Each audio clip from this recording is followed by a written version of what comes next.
Hello students, ये question 2014 में पूछा गया था सेट 3 गेट एग्जाम में। तो एक बार स्टेटमेंट देखते हैं, then we are going to solve it. Let this symbol denote the exclusive or that is XOR operation. Let 1 and 0 denote binary constants. Consider the following Boolean expression for f over the variables p and q. Just have a look at this function f depending on p and q. They're asking the equivalent expression for f is, and you're having 4 options. Okay so जो question में आपको expression given है f के लिए वो मैंने यहाँ पे नोट की हुई है।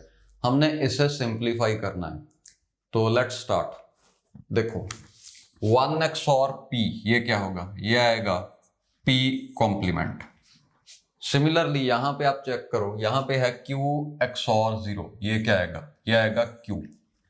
कैसे, देखो अगर XOR की कोई भी एक इनपुट 1 हो तो दूसरी इनपुट कॉम्प्लीमेंट होकर आउटपुट में आ जाएगी। यहां पे एक इनपुट 1 है तो दूसरी इनपुट का कॉम्प्लीमेंट ही आंसर आएगा। और अगर कोई भी एक इनपुट 0 हो तो दूसरी input as it is output में आ जाती है। ये आप इस ट्रुथ टेबल से कंफर्म कर सकते हो। देखो ए, इन दोनों के लिए ए 0 है, ओके। पहली दो इनपुट्स में ए की वैल्यू 0 है, यानी कि इन दोनों में एक इनपुट 0 है। दूसरी इनपुट ऐसे की ऐसे ही आउटपुट में आ गई, ओके। ये वाला केस जब एक इनपुट 0 है तो यहां पे आप देख सकते हो b as it is output में आ गई, ओके। और इन दोनों केसेस के लिए अगर आप चेक करो, ये दो केसेस में ए 1 है, ओके।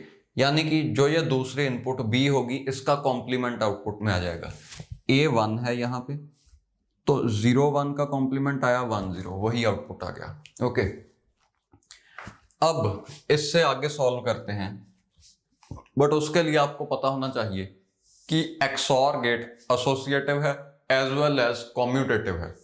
कॉम्यूटेटिव कहने का मतलब जैसे ये P XOR Q है, इसे मैं Q XOR P भी लिख सकता हूं, ओके। तो मैं इसे ऐसे रहने दूं चाहे ऐसे कर दूं, कोई फर्क नहीं पड़ता। और एसोसिएटिव का मतलब है A XOR B XOR C है, तो कोई फर्क नहीं पड़ता, मैं चाहे पहले इन दोनों को सॉल्व करूं चाहे इन दोनों को सॉल्व करूं, ओके। यानी कि चाहे मैं इन दोनों पे ब्रैकेट्स लगा दूं चाहे इन दोनों पे ब्रैकेट्स लगा दूं, एक ही बात है, ओके। मतलब कि ब्रैकेट्स मैटर नहीं करती, ओके। तो अब देखो, अगर आपके पास क्वेश्चन में ये है A XOR B XOR C, कॉम्यूटेटिविटी property use करके हम इसे ऐसे भी लिख सकते हैं। इन दोनों को अगर हम उल्टा कर दें तो ये बन जाएगा C XOR B, ओके। और मैंने अभी आपको बताया ब्रैकेट्स मैटर नहीं करती क्योंकि XOR एसोसिएटिव है।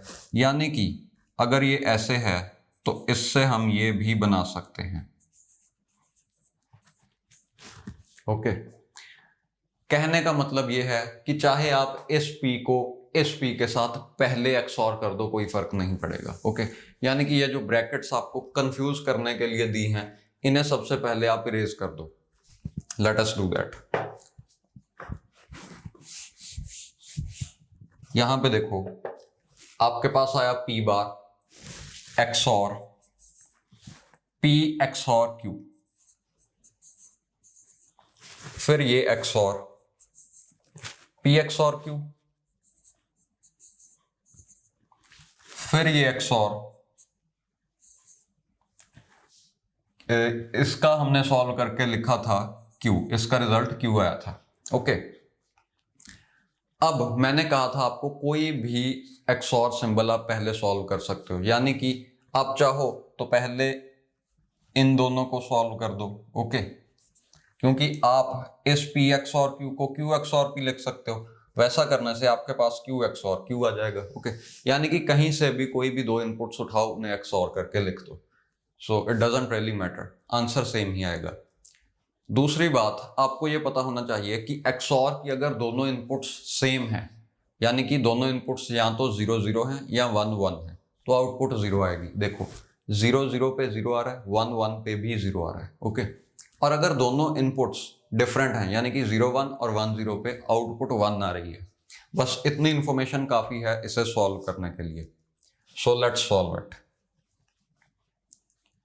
देखो दोनों इनपुट्स इस XOR के लिए डिफरेंट हैं, डिफरेंट इनपुट्स यानी कि आउटपुट आएगी 1। ओके, यहां पे देखो इस XOR के लिए दोनों इनपुट सेम हैं तो आउटपुट आएगी 0।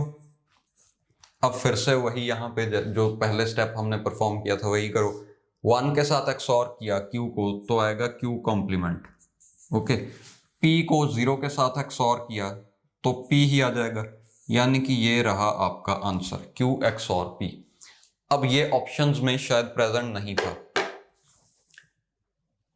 या ऑप्शन डी मैच हो रहा है जो कि है P XOR Q whole complement. यहां पे आपको एक फॉर्मूला पता होना चाहिए। देखो इसे आप ऐसे भी लिख सकते हो और ये ऑप्शंस में प्रेजेंट है। रादर इसे आप ऐसे भी लिख सकते हो। ओके, और ये पूरा इक्वल है Q XOR P के, यानी कि ये चारों सेम ही हैं, ऑप्शंस में कोई भी प्रेजेंट हो सकता है। ओके, बट इस केस में सॉल्व करने पे ये आया और ऑप्शंस में ये प्रेजेंट है, यानी कि ऑप्शन डी आपका आंसर है। ओके, अब यहां पे इसे सॉल्व करने के काफी सारे मेथड्स हैं। एक मेथड मैं आपको और दिखा देता हूं। एनीवेज क्वेश्चन हो चुका है, आपको आंसर पता है क्या है।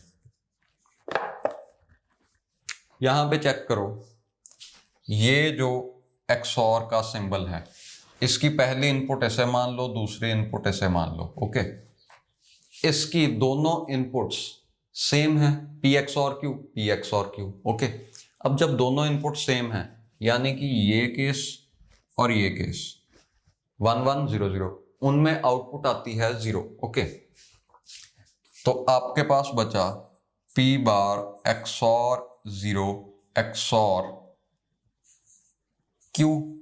ओके, अब चाहे इसे सॉल्व कर दो चाहे इसे सॉल्व कर दो, कोई फर्क नहीं पड़ता। तो मान लो हम इसे कर रहे हैं, Q XOR 0 क्या होता है? Q ही होगा, आपको पता है। यानी कि इस केस में आपका आंसर आया P bar XOR Q।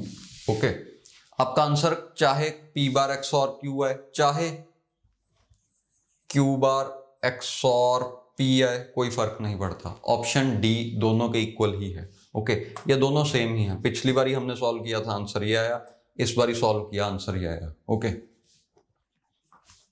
But ये दोनों इक्वल हैं Q XOR P whole complement के, ये ऑप्शंस में प्रेजेंट है।